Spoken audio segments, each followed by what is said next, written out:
এদিকে হঠাৎ করে মাঠে নেমে পড়েছে আওয়ামী লীগ। জানাজা নামাজের মধ্যে জয় বাংলা স্লোগান দিয়ে রীতিমতো ঢাকা দখল করলো ছাত্রলীগের নেতাকর্মীরা। রণক্ষেত্র উত্তল ঢাকা শাহবাগ, পুলিশের সাথে মুখোমুখি সংঘর্ষ।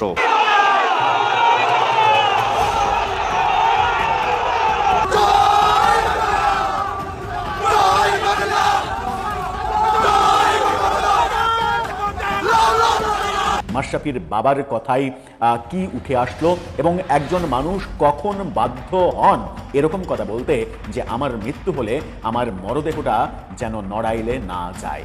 সত্যি সত্যি বিএনপির ক্ষমতা চলে যাওয়ার উপক্রম হয়েছে। বিএনপিকে ক্ষমতা থেকে হটানোর মহা আয়োজন চলছে চারদিকে। কোনো এক সেনাপ্রধান এসে দায়িত্ব নেবে যদি বিএনপি সরকার এখন পতন হয়। পশ্চিমবঙ্গের ক্ষমতার পালাবদল হতেই কি বদলে যাচ্ছে ভারত বাংলাদেশ সম্পর্ক? ক্ষমতায় এসেই কেন বাংলাদেশ সীমান্তে কাঁটাতারের বেড়া দিতে মরিয়া মুখ্যমন্ত্রী শুভেন্দু অধিকারী? তবে কি এক অজানা যুদ্ধের মেঘ জমছে বাংলার আকাশে? আর এতেই কি চ্যালেঞ্জের মুখে পড়ছে তারেক রহমান সরকার? আসসালামু আলাইকুম প্রিয় দর্শক, অন্যমঞ্চের আলাপচারিতে আপনাদের সকলকে আমন্ত্রণ জানাচ্ছি।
মাশরাফির বাবার কথাই কি উঠে আসলো এবং একজন মানুষ কখন বাধ্য হন এরকম কথা বলতে যে আমার মৃত্যু হলে আমার মরদেহটা যেন নড়াইলে না যায়। যে নড়াইলে গেলে তার ছোটবেলার বন্ধু মুচির কাজ করে, মুচির দোকান আছে, সেই মুচির দোকানে গিয়ে মুচি বন্ধুর পাশে বসে আড্ডা মারেন, হাসি ঠাট্টা করেন, একসাথে খাওয়া দাওয়া করেন।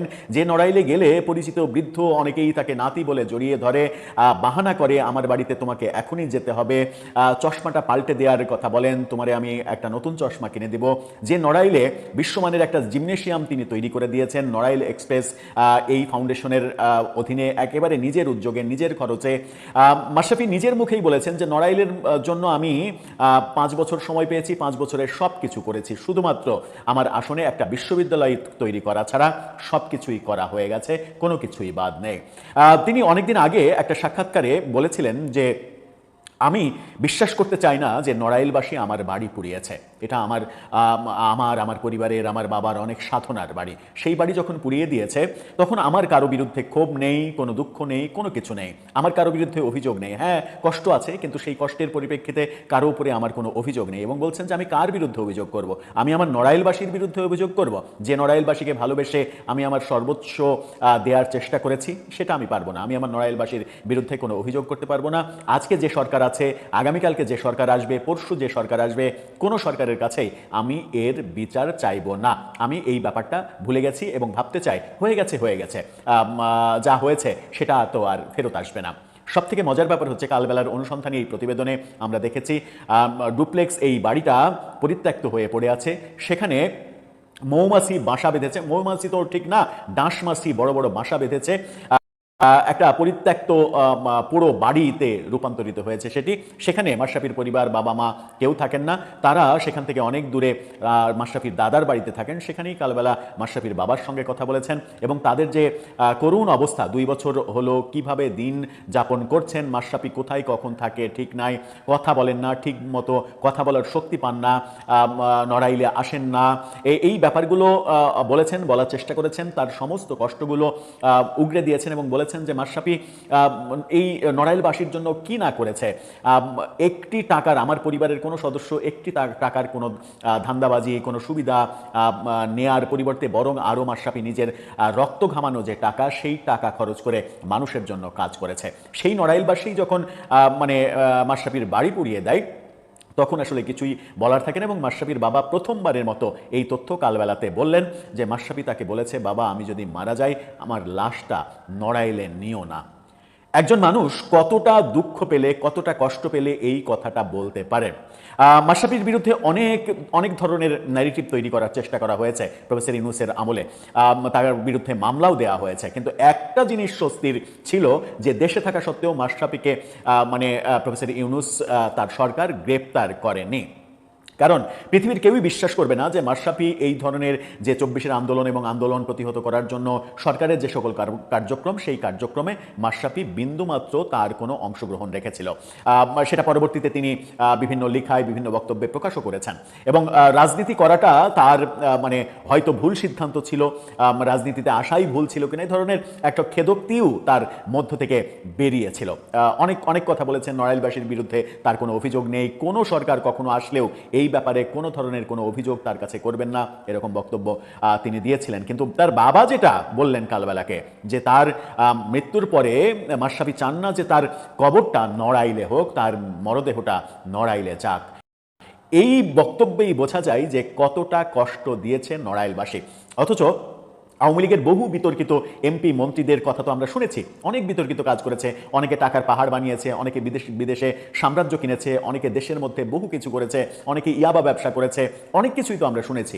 কিন্তু মাশরাফির দায়িত্ব পালনের ওই 5.5 বছর, সেই 5.5 বছরে মাশরাফি ব্যাপারে পজিটিভ কথা ছাড়া একটি নেগেটিভ কথা আমরা কখনো শুনিনি। আওয়ামী লীগের যে মুষ্টিমেয়, আপনি যদি আওয়ামী লীগের 5 জনের তালিকা করতে চান যে এরা ফ্রেশ, এদের কোনো কলঙ্ক নেই, তাহলে অবশ্যই আপনাকে সেই তালিকায় মাশরাফির নাম আনতে হবে। সাকিব আল হাসানকে নিয়ে অনেক বিতর্ক থাকতে পারে, সাকিব আল হাসানকে ভালোবাসে না মাগুরার কিছু মানুষ, সেই ব্যাপার হতে পারে, সেটা বিশ্বাসযোগ্য হতে পারে, সাকিবের অনেক সমালোচনার দিক আছে। কিন্তু মাশরাফি, ব্যক্তি মাশরাফি, এমপি মাশরাফি এবং পরবর্তীতে হুইপ মাশরাফি, কোনো মাশরাফিকে শুধুমাত্র আওয়ামী লীগ করাটা তার অপরাধ এটা যদি না ধরেন আপনি, তাহলে কোনোভাবেই তাকে অপরাধী হিসেবে ভাবনার কোনো জায়গা থাকতে পারে না। কিন্তু মজার ব্যাপার আমরা দেখলাম যে আপনারা কালবেলার এই শিরোনামটা দেখে নিতে পারেন, যে নিউজটা কালবেলা ফেলে দিয়েছে। আমরা গত রাত 3টার দিকে আবার এটা যাচাই করেছি, তখন আমরা কালবেলাতে এই নিউজ আর খুঁজে পাইনি।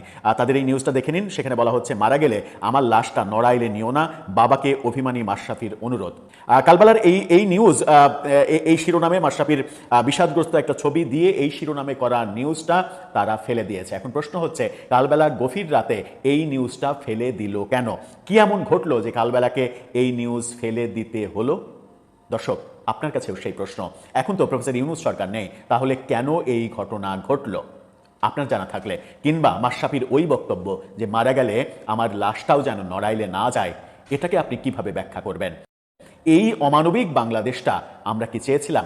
মাশরাফির বাবা এটাও বলেছেন যে ভালো মানুষের রাজনীতি নেই, রাজনীতিকে অনেকে ভালোবাসে, রাজনীতির নেতাদের অনেকে ভালোবাসে, কিন্তু ভালো মানুষের জন্য রাজনীতি না, রাজনীতিটা আর ভালো মানুষের জন্য নেই, ওখানে ভালো মানুষ গিয়ে আসলে কোনো মূল্য পাবে না।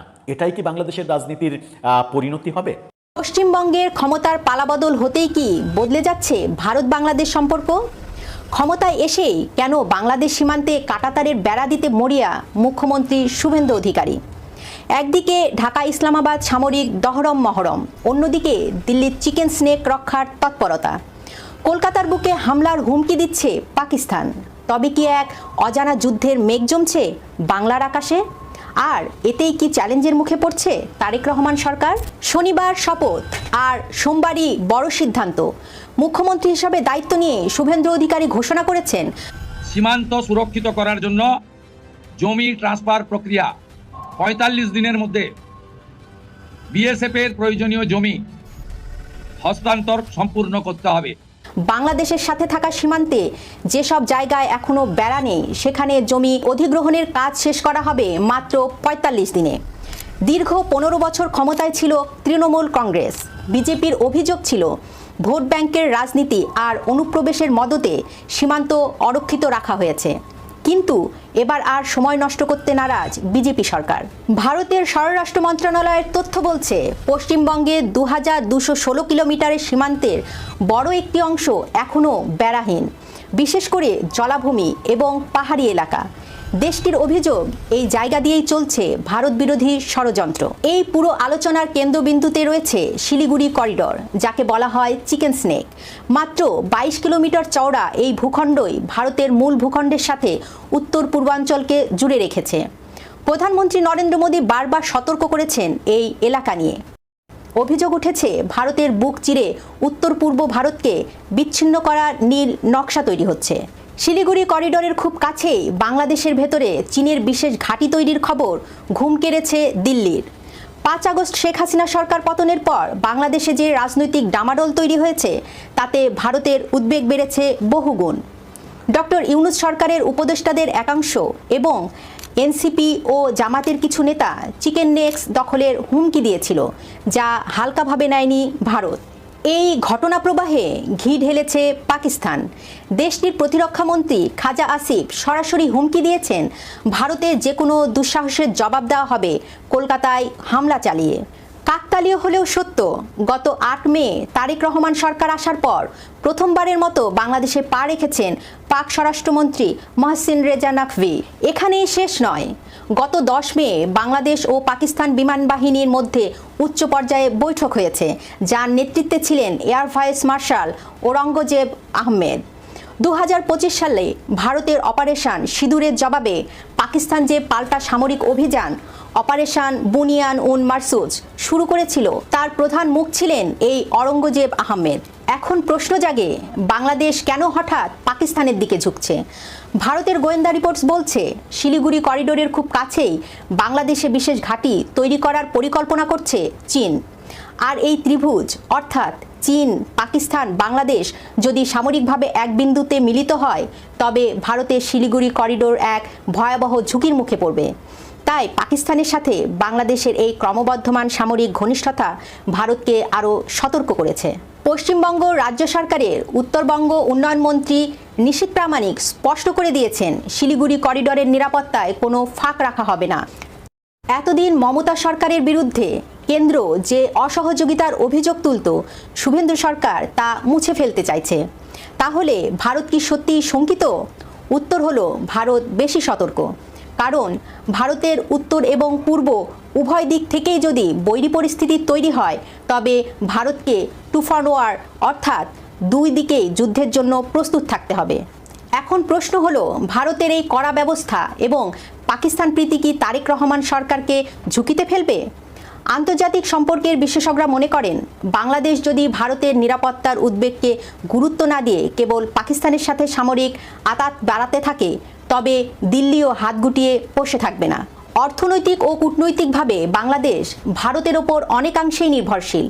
সীমান্ত বন্ধ হওয়া বা সীমান্তে কড়াকড়ি বাংলাদেশের সাধারণ মানুষের ওপর বিরূপ প্রভাব ফেলতে পারে। তারেক রহমান সরকারের সামনে এখন বড় চ্যালেঞ্জ দিল্লি আর ইসলামাবাদের মধ্যে ভারসাম্যের রাজনীতি বজায় রাখা।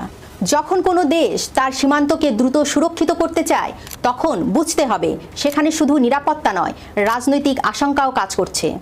পশ্চিমবঙ্গে বিজেপি সরকার ক্ষমতায় এসেই যে সিদ্ধান্ত নিয়েছে, তা স্পষ্টভাবে দেখাচ্ছে ভারত এখন বাংলাদেশের সীমান্তকে নতুন কৌশলগত দৃষ্টিতে দেখতে শুরু করেছে।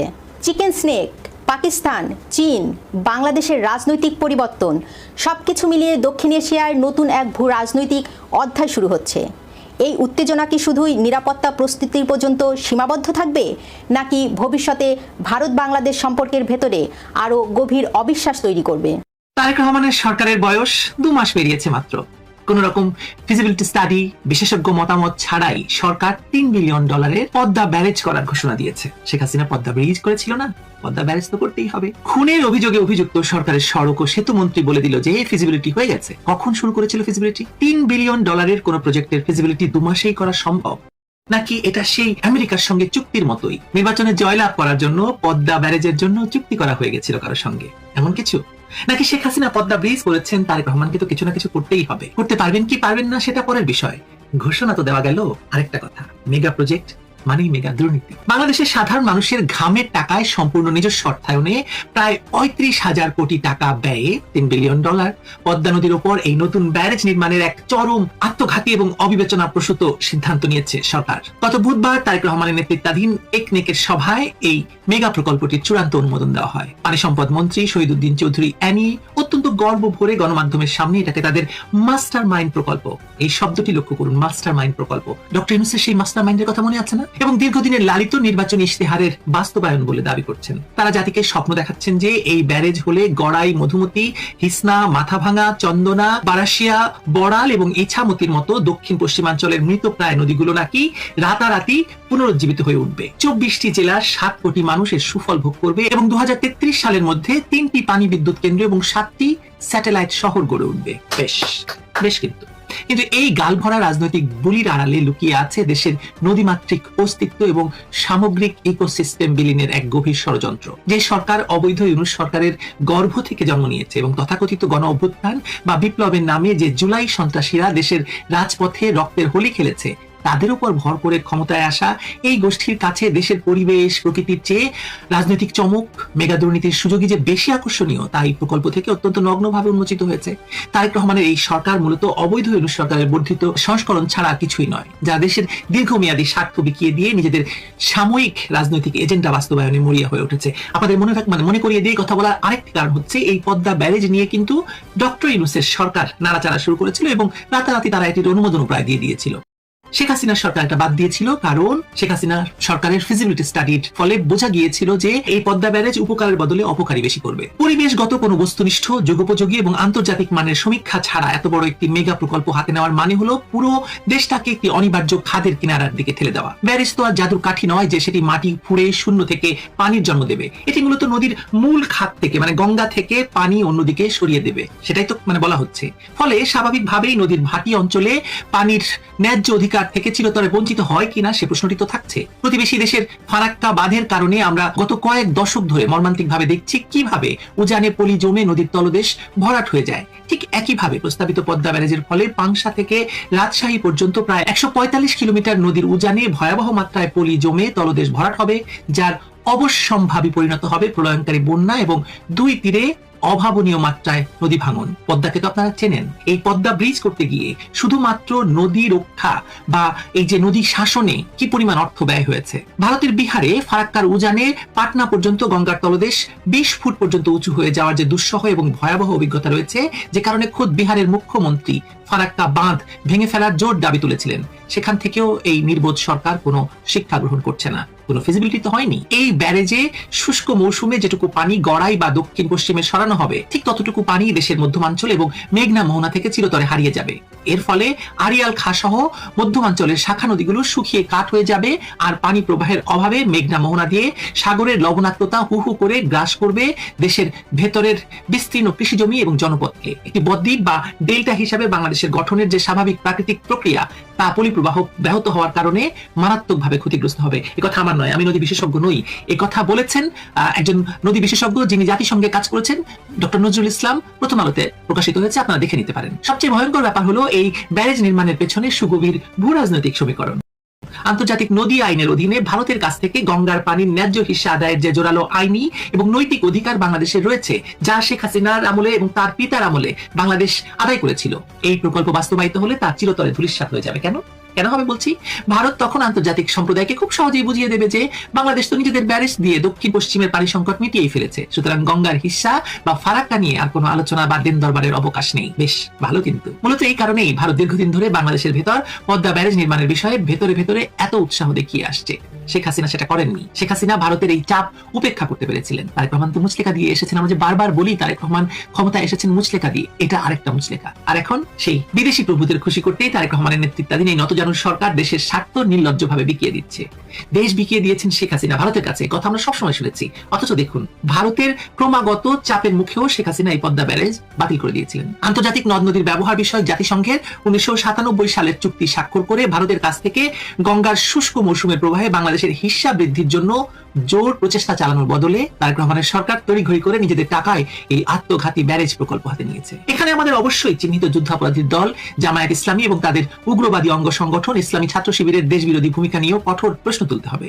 দেশের যখন এত বড় একটি সর্বনাশ হতে চলেছে, তখন তথাকথিত ইসলামী লেবাসধারী এই গোষ্ঠীটি একেবারে রহস্যজনকভাবে নীরব। মানে দিল্লি না ঢাকা, দিল্লি না ঢাকা, দিল্লি মানে ঢাকা ঢাকা স্লোগান দেওয়া এনসিপি কই আজকে? কারণ ক্ষমতার উচ্ছিষ্ট ভোগ করতে তারা বর্তমানে সরকারের এই পরিবেশ বিধ্বংসী এবং আত্মঘাতী সিদ্ধান্তের নীরব সমর্থক হিসেবে কাজ করে যাচ্ছে।